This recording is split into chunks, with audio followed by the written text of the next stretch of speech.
Chapter 2. The message to the church in Ephesus. Write this letter to the angel of the church in Ephesus. This is the message from the one who holds the 7 stars in his right hand, the one who walks among the 7 gold lampstands. I know all the things you do. I have seen your hard work and your patient endurance. I know you don't tolerate evil people. You have examined the claims of those who say they are apostles but are not. You have discovered they are liars. You have patiently suffered for me without quitting. But I have this complaint against you. You don't love me or each other as you did at first. Look how far you have fallen. Turn back to me and do the works you did at first. If you don't repent, I will come and remove your lampstand from its place among the churches. But this is in your favor. You hate the evil deeds of the Nicolaitans, just as I do. Anyone with ears to hear must listen to the Spirit and understand what he is saying to the churches. To everyone who is victorious, I will give fruit from the tree of life in the paradise of God. The message to the church in Smyrna. Write this letter to the angel of the church in Smyrna. This is the message from the one who is the first and the last, who was dead but is now alive.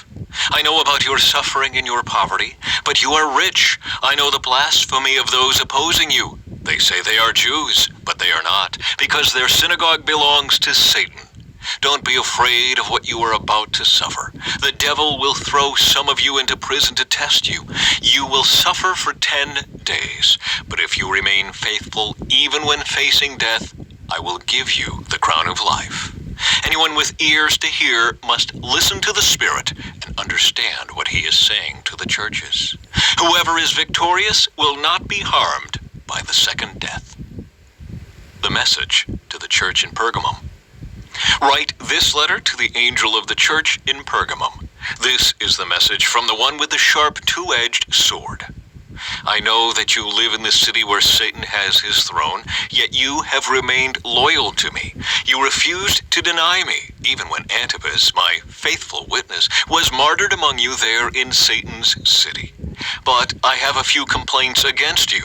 You tolerate some among you whose teaching is like that of Balaam, who showed Balak how to trip up the people of Israel. He taught them to sin by eating food offered to idols and by committing sexual sin. In a similar way, you have some Nicolaitans among you who follow the same teaching. Repent of your sin, or I will come to you suddenly and fight against them with the sword of my mouth. Anyone with ears to hear must listen to the Spirit and understand what he is saying to the churches. To everyone who is victorious, I will give some of the manna that has been hidden away in heaven, and I will give to each one a white stone, and on the stone will be engraved a new name that no one understands except the one who receives it. The message to the church in Thyatira. Write this letter to the angel of the church in Thyatira. This is the message from the Son of God, whose eyes are like flames of fire, whose feet are like polished bronze. I know all the things you do. I have seen your love, your faith, your service, and your patient endurance, and I can see your constant improvement in all these things. But I have this complaint against you. You are permitting that woman, that Jezebel, who calls herself a prophet, to lead my servants astray. She teaches them to commit sexual sin and to eat food offered to idols. I gave her time to repent, but she does not want to turn away from her immorality. Therefore, I will throw her on a bed of suffering, and those who commit adultery with her will suffer greatly unless they repent and turn away from her evil deeds. I will strike her children dead. Then all the churches will know that I am the one who searches out the thoughts and intentions of every person, and I will give to each of you whatever you deserve. But I also have a message for the rest of you in Thyatira who have not followed this false teaching, deeper truths, as they call them, depths of Satan, actually. I will ask nothing more of you, except that you hold tightly to what you have until I come.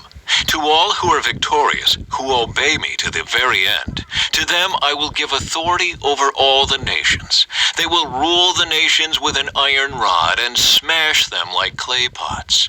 They will have the same authority I received from my Father, and I will also give them the morning star. Anyone with ears to hear must listen to the Spirit and understand what he is saying to the churches."